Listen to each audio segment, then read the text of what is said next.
اعوذ باللہ من الشیطان الرجیم بسم اللہ الرحمن الرحیم۔ اور انہیں ذرا ابراہیم کے مہمانوں کا قصہ سناؤ جب وہ آئے اس کے ہیں اور کہا سلام ہو تم پر، تو اس نے کہا ہمیں تم سے ڈر لگتا ہے۔ انہوں نے جواب دیا ڈرو نہیں، ہم تمہیں ایک بڑے سیانے لڑکے کی بشارت دیتے ہیں۔ ابراہیم نے کہا کیا تم اس بڑھاپے میں مجھے اولاد کی بشارت دیتے ہو؟ ذرا سوچو تو صحیح کہ یہ کیسی بشارت تم مجھے دے رہے ہو۔ انہوں نے جواب دیا ہم تمہیں برحق بشارت دے رہے ہیں، تم مایوس نہ ہو۔ ابراہیم نے کہا اپنے رب کی رحمت سے مایوس تو گمراہ لوگ ہی ہوا کرتے ہیں۔ پھر ابراہیم نے پوچھا اے فرشتگان الہی، وہ مہم کیا ہے جس پر آپ حضرات تشریف لائے ہیں؟ وہ بولے ہم ایک مجرم قوم کی طرف بھیجے گئے ہیں، صرف لوط کے گھر والے مستثنیٰ ہیں، ان سب کو ہم بچا لیں گے سوائے اس کی بیوی کے، جس کے لیے اللہ فرماتا ہے کہ ہم نے مقرر کر دیا ہے کہ وہ پیچھے رہ جانے والوں میں شامل رہے گی۔ پھر جب یہ فرشتادے لوط کے یہاں پہنچے تو اس نے کہا آپ لوگ اجنبی معلوم ہوتے ہیں۔ انہوں نے جواب دیا نہیں، بلکہ ہم وہی چیز لے کر آئے ہیں جس کے آنے میں یہ لوگ شک کر رہے تھے۔ ہم تم سے سچ کہتے ہیں کہ یہ حق کے ساتھ تمہارے پاس آئے ہیں، لہٰذا اب تم کچھ رات رہے اپنے گھر والوں کو لے کر نکل جاؤ اور خود ان کے پیچھے پیچھے چلو، تم میں سے کوئی پلٹ کر نہ دیکھے، بس سیدھے چلے جاؤ جدھر جانے کا تمہیں حکم دیا جا رہا ہے۔ اور اسے ہم نے اپنا یہ فیصلہ پہنچا دیا کہ صبح ہوتے ان لوگوں کی جڑ کاٹ دی جائے گی۔ اتنے میں شہر کے لوگ خوشی میں بے تاب ہو کر لوط کے گھر چڑھ آئے۔ لوط نے کہا بھائیو یہ میرے مہمان ہیں، میری فضیحت نہ کرو، اللہ سے ڈرو، مجھے رسوا نہ کرو۔ وہ بولے کیا ہم بار بار تمہیں منع نہیں کر چکے ہیں کہ دنیا بھر کے ٹھیکیدار نہ بنو؟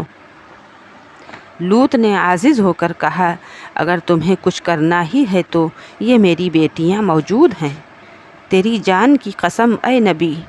اس وقت ان پر ایک نشہ سا چھایا ہوا تھا جس میں وہ آپے سے باہر ہوئے جاتے تھے۔ آخر کار پو پھٹتے ہی ان کو ایک زبردست دھماکے نے آ لیا اور ہم نے اس بستی کو تلپٹ کر کے رکھ دیا اور ان پر پکی ہوئی مٹی کے پتھروں کی بارش برسا دی۔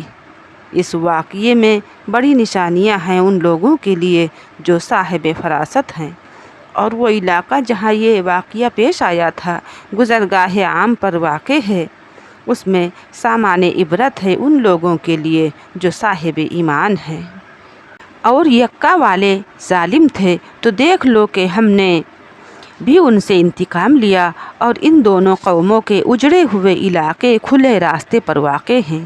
ہجر کے لوگ بھی رسولوں کی تکذیب کر چکے ہیں، ہم نے اپنی آیات ان کے پاس بھیجی، اپنی نشانیاں ان کو دکھائیں، مگر وہ سب کو نظر انداز ہی کرتے رہے۔ وہ پہاڑ تراش تراش کر مکان بناتے تھے اور اپنی جگہ بالکل بے خوف اور مطمئن تھے۔ آخر کار ایک زبردست دھماکے نے ان کو صبح ہوتے آ لیا اور ان کی کمائی ان کے کچھ کام نہ آئی۔ ہم نے زمین اور آسمانوں کو اور اس کی سب موجودات کو حق کے سوا کسی اور بنیاد پر خلق نہیں کیا ہے، اور فیصلے کی گھڑی یقیناً آنے والی ہے۔ بس اے نبی تم ان لوگوں کی بےہودگیوں پر شریفانہ درگزر سے کام لو، یقیناً تمہارا رب سب کا خالق ہے اور سب کچھ جانتا ہے۔ ہم نے تم کو 7 ایسی آیتیں دے رکھی ہیں جو بار بار دہرائی جانے والی ہیں، اور تمہیں قرآن عظیم عطا کیا ہے، تم اس متاع دنیا کی طرف آنکھ اٹھا کر نہ دیکھو جو ہم نے ان میں سے مختلف قسم کے لوگوں کو دے رکھی ہے، اور نہ ان کے حال پر اپنا دل کڑھاؤ، انہیں چھوڑ کر ایمان لانے والوں کی طرف جھک جاؤ، اور نہ ماننے والوں سے کہہ دو کہ میں تو صاف صاف تنبیہ کرنے والا ہوں۔ یہ اسی طرح کی تنبیہ ہے جیسی ہم نے ان تفرقہ پروازوں کی طرف بھیجی تھی جنہوں نے اپنے قرآن کو ٹکڑے ٹکڑے کر ڈالا۔ تو قسم ہے تیرے رب کی ہم ضرور ان سب سے پوچھیں گے کہ تم کیا کرتے رہے ہو۔ بس اے نبی جس چیز کا تمہیں حکم دیا جا رہا ہے اسے ہانکے پکارے کہہ دو اور شرک کرنے والوں کی ذرا پرواہ نہ کرو۔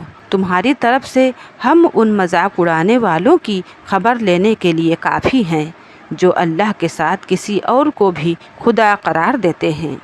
ان قریب انہیں معلوم ہو جائے گا۔ ہمیں معلوم ہے کہ جو باتیں یہ لوگ تم پر بناتے ہیں ان سے تمہارے دل کو سخت کوفت ہوتی ہے۔ اس کا علاج یہ ہے کہ اپنے رب کی حمد کے ساتھ اس کی تسبیح کرو، اس کی جناب میں سجدہ بجا لاؤ اور اس آخری گھڑی تک اپنے رب کی بندگی کرتے رہو جس کا آنا یقینی ہے۔ صدق اللہ العظیم۔